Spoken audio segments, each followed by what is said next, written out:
The silence in the Ashton University Rare Books archive was not an absence of sound. It was a presence. It was the gentle sigh of acid-free paper, the faint whisper of leather bindings, and the ghostly hum of the climate control system, a mechanical lung breathing life into centuries of fragile history. This was Elias's world. By day, he was a librarian, a mild-mannered man with wire-rimmed glasses and a mind as organized as the Dewey Decimal System. But by night, he was a guardian, a conservator of forgotten thoughts and fading ink. And tonight, he was working late. He was hunched over a particularly stubborn patient, a 17th-century grimoire, its pages brittle with age, its binding held together by little more than hope. The book was part of the university's founding collection, donated by the enigmatic founder, Alistair Blackwood. As Elias carefully treated a water-damaged page with a specialized enzymatic solution, something caught his eye. It was not the text itself, a dense Latin treatise on astronomical patterns, but something beneath it, a watermark. Watermarks were common, of course, usually a papermaker's crest or a simple insignia. But this was different. Under the angled light of his desk lamp, he could see an intricate, subtle design pressed into the very fibers of the paper. It was a serpent, an Ouroboros, eating its own tail, but with a key clasped in its mouth. He had handled hundreds of books from this collection and had never seen this specific mark before. Curiosity, the archivist's original sin, took hold. He cross-referenced the university's digital archives, searching for the watermark. Nothing. He checked encyclopedias of historical papermakers. No match. It was unique. A shiver, unrelated to the archive's cool temperature, traced a line down his spine. It felt secret. He made a high-resolution scan of the mark and the page, logged his work for the night, and carefully returned the grimoire to its climate-controlled vault. As he packed his briefcase, he had the distinct, prickling sensation of being watched. He turned, peering into the long, shadowy aisles of the archive, the tall shelves like silent, sleeping giants. Nothing but rows upon rows of books. He shook his head, chiding himself. An old building makes old noises. An overactive imagination was an occupational hazard. He locked the heavy vault door, the sound of the tumblers clicking into place echoing in the profound silence. He walked through the main library, his footsteps the only sound, the moonlight striping the marble floor through the tall, arched windows. He nodded to the night watchman, a portly man named Gus, who was half asleep over a crossword puzzle. "Night, Gus." "Night, Mr. Vance." Gus mumbled without looking up. The walk to his small off-campus apartment was usually a time for decompression. But tonight, the familiar shadows seemed to stretch and twist into unfamiliar shapes. The rustle of leaves sounded like footsteps. Twice, he stopped and looked behind him. Nothing. Just an empty street bathed in the orange glow of the streetlights.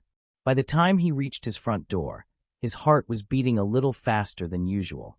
He dismissed it as a combination of caffeine and the eerie silence of the archives. He was a man of logic and reason. He did not believe in ghosts, only in the quiet dust of history they left behind. He fell asleep reading, as he often did, and dreamt of serpents and keys. The next day began with a small, unsettling dissonance. His keys were not on the small dish by the door where he always left them. He found them on the kitchen counter, next to the coffee maker. Strange. He was a creature of unshakable habit. He must have been more tired than he thought. At the library, he received a summons. Dean Thompson wanted to see him. Dean Harold Thompson was a man carved from old money and ambition, a university trustee whose family had been instrumental in Ashton's history for generations. He was a figure of immense power on campus, with a politician's smile that never quite reached his cold, calculating eyes. Elias entered the dean's cavernous, oak-paneled office. Thompson was standing by the window, looking out over the perfectly manicured campus green. "Mr. Vance, thank you for coming. Please have a seat."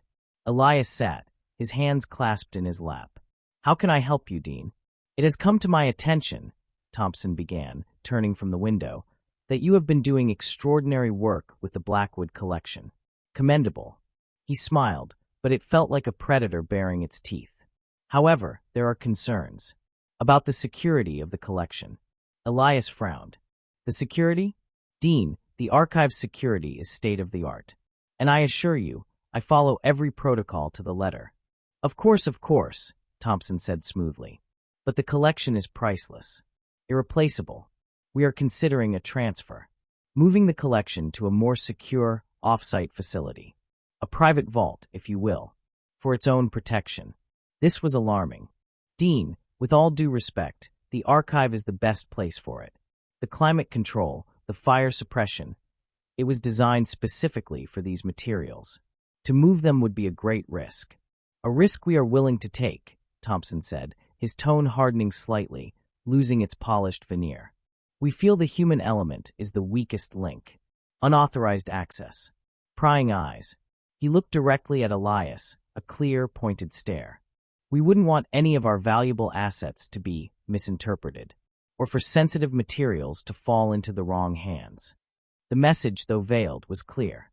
The conversation felt less like a discussion and more like a warning. Elias left the dean's office with a knot of anxiety in his stomach. The timing was too coincidental. It had to be about the watermark. But how could they possibly know? He hadn't told a soul. The feeling of being watched intensified over the next 48 hours. A black sedan, the kind with tinted windows that seemed to absorb the light, was parked across the street from his apartment in the morning and gone by the afternoon. When he was walking home, a man in a dark suit jostled him, knocking his briefcase to the ground.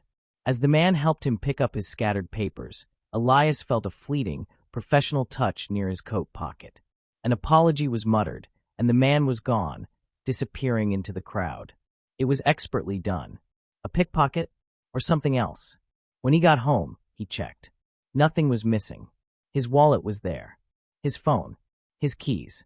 But the sense of violation was profound. The incident felt surgical. Planned.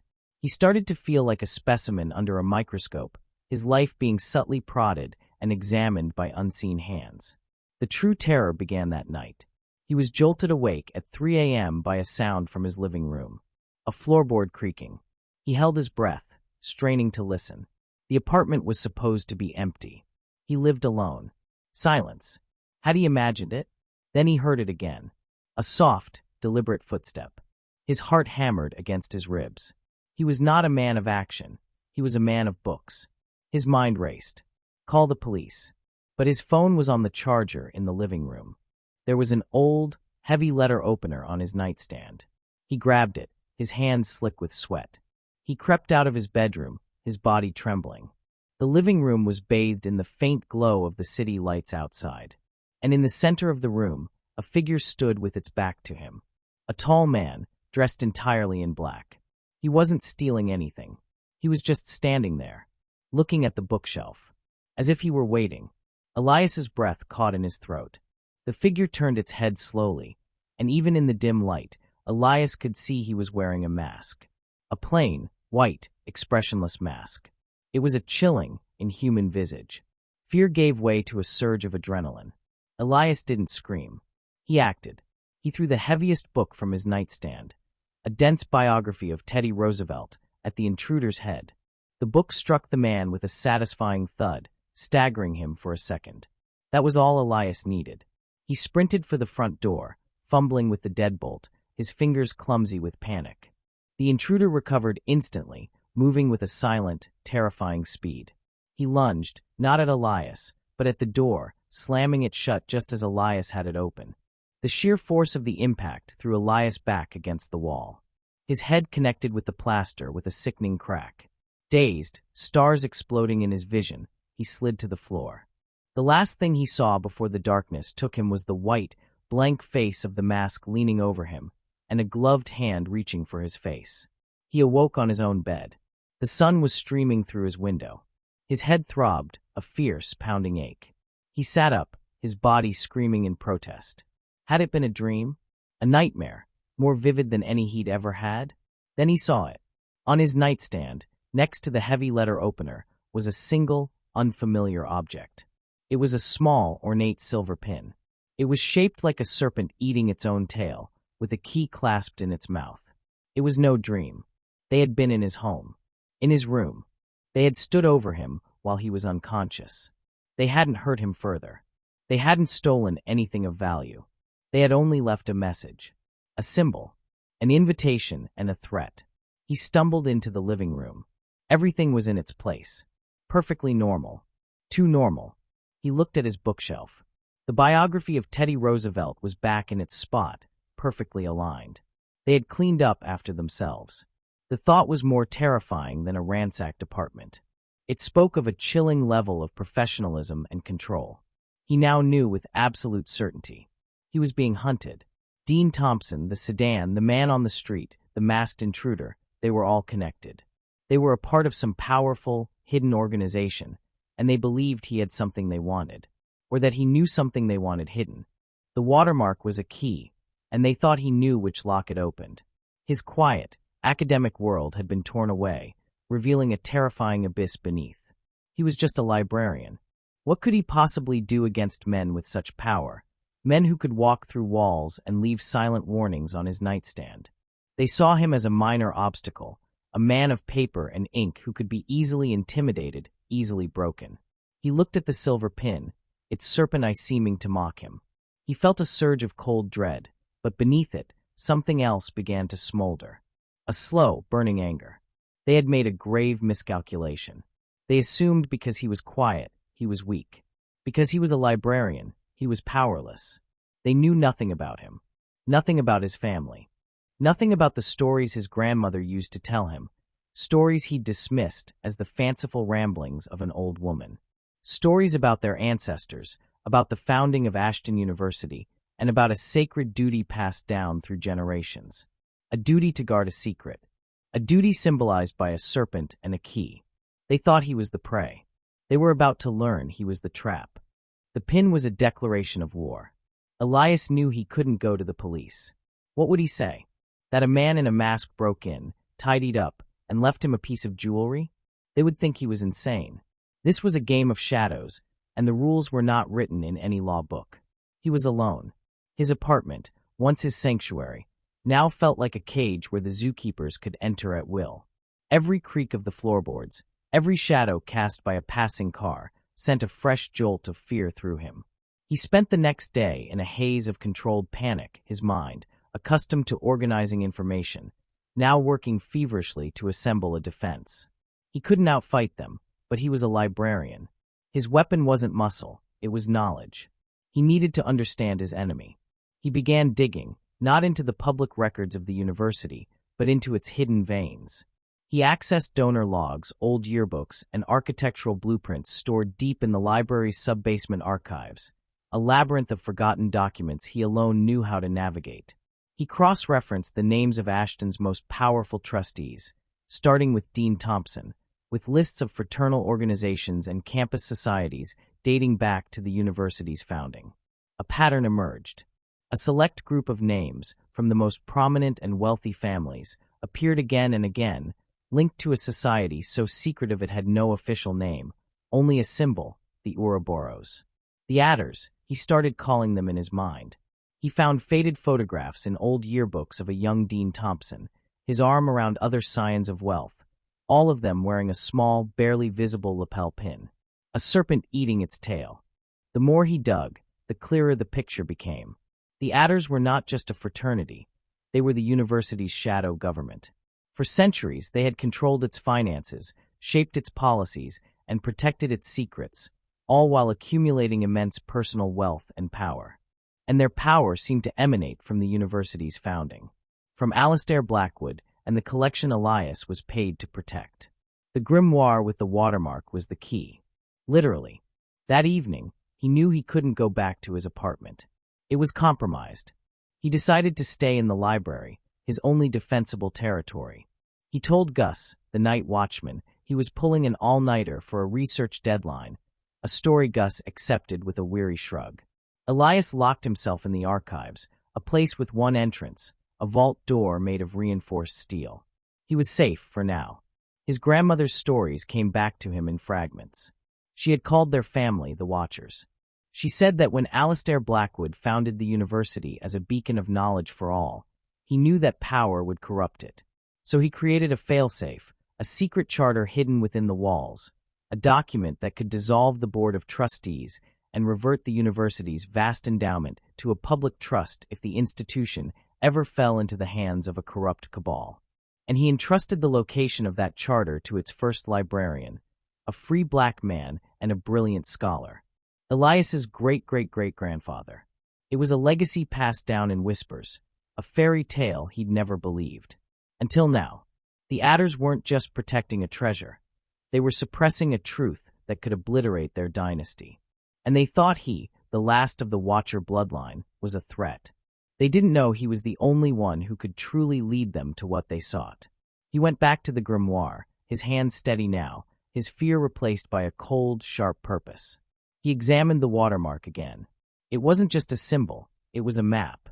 The serpent's coils corresponded to the archival levels of the library's subbasement. The key it held pointed to a specific wing. He pulled the original blueprints of the library, documents so old they were drawn on vellum. Cross-referencing the watermark's map with the blueprints, he found an anomaly. A small, unaccounted-for space behind a wall in the deepest part of the subbasement. A hidden room. He knew he had to go there. He grabbed a heavy-duty flashlight and a crowbar from a maintenance closet and descended into the subbasement, a place few had entered in over a century. The air grew cold and damp, the smell of dust and decay thick in his throat. He navigated the maze of shelves, his flashlight beam cutting through the oppressive darkness. He found the wall from the blueprints. It was seamless, made of old brick. There was no door. But his grandmother had said, "The guardian doesn't open the door. He shows the door where it is." He remembered another detail from the grimoire's page. Not the watermark, but the text itself. The astronomical treatise. A specific passage about the summer solstice, the longest day of the year, which was tomorrow. It described a precise alignment of stars. It was a combination. This was the trap. The Adders believed there was a physical key. They would have torn the library apart looking for it. But the key was knowledge. A sound echoed from the stairwell. Footsteps. Plural. They were coming. They must have realized he hadn't gone home. His time was up. Panic seized him for a moment, but he pushed it down. He looked at the wall, then at the heavy, steel shelves that lined the archives. An idea, desperate and dangerous, formed in his mind. He didn't have to fight them. He just had to outthink them. He was a librarian. He knew the system. Dean Thompson, flanked by two imposing men who were clearly not academics, strode into the archives. The main reading room was empty. "He's here somewhere," Thompson snarled. "Find him, and find what he's taken." They swept through the library, their movements efficient and predatory. They found the open vault to the archives. "He's gone to ground," one of the men said. "It doesn't matter," Thompson said, a cruel smile on his face. "This is his world. Let's burn it down." He pulled out a phone. "We'll trigger the fire alarm. The halon gas suppression system in the vault will force him out. Or suffocate him. Either way, the board will praise my quick thinking in protecting the collection from a deranged employee's arson attempt. We win." But as he was about to make the call, the lights in the entire library flickered and died, plunging them into absolute darkness. The emergency lights failed to kick in.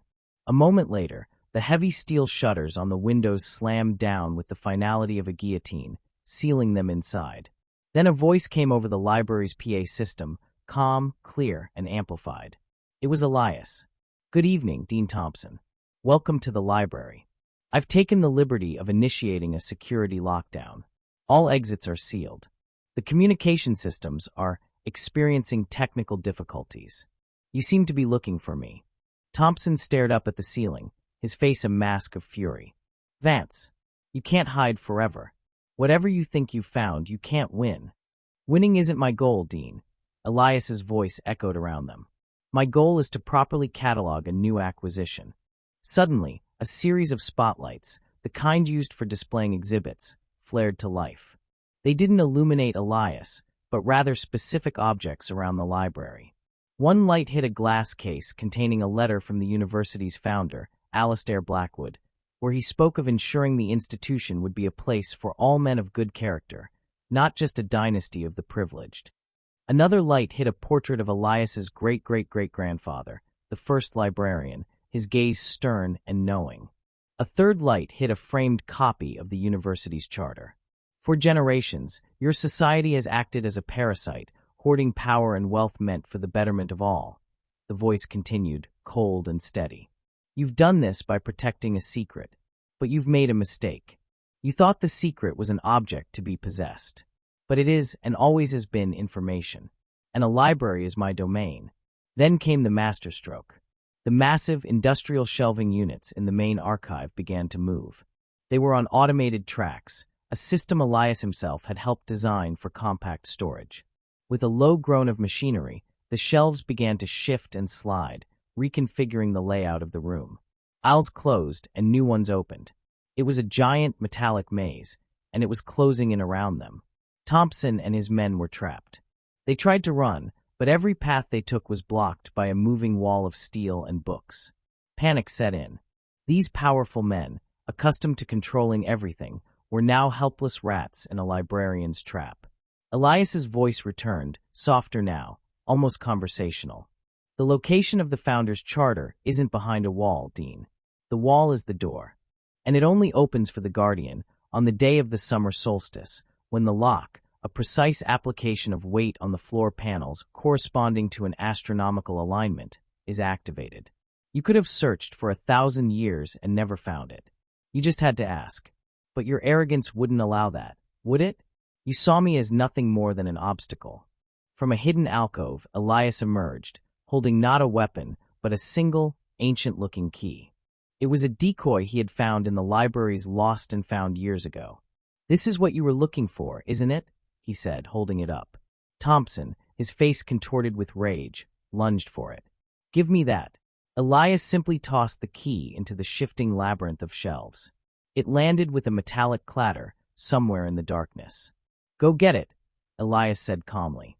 As Thompson and his men scrambled into the maze, Elias walked away. He went to a control panel and typed in a code. The shelves stopped moving, locking Thompson and his men deep inside the maze. Then he reactivated the lights and the communication systems. He made 3 calls. The first was to the police, reporting a break-in and trespassing. The second was to the university newspaper. The third was to the most powerful law firm in the state, a firm founded on the principle of fighting institutional corruption. When the police arrived, they found Dean Thompson and 2 of the university's most powerful trustees lost and panicked inside a maze of bookshelves, babbling about secret charters and a librarian who could move walls. They looked insane. The next day, the summer solstice, Elias, accompanied by a team of lawyers and university officials, went down to the sub-basement. He stood before the brick wall, and following the instructions from his grandmother's stories, he applied pressure to a sequence of floor stones. There was a low groan of stone on stone, and a section of the brick wall receded, revealing a dark, hidden chamber. Inside, resting on a stone pedestal, was a heavy, iron-bound chest. And inside the chest, perfectly preserved, was the Founder's fail-safe charter. The fallout was apocalyptic for the adders. Faced with the charter and a mountain of evidence Elias had collected about their financial misdeeds, the secret society was exposed. Dean Thompson and his cronies were disgraced, their families' legacies shattered forever. The university was thrown into turmoil, but it was a cleansing fire. A new board was formed, one dedicated to Alistair Blackwood's original vision. Elias remained the university's archivist. He was offered positions of power, of prestige, but he refused. His place was among the books, the quiet guardians of truth. He had been underestimated, hunted, and threatened. A quiet man of color they'd assumed was insignificant. They failed to understand that the most dangerous man is not the one who shouts the loudest, but the one who has read all the books, knows all the secrets, and controls the system from the inside. He was a watcher. He was a librarian. And in his world, knowledge was the only power that truly mattered.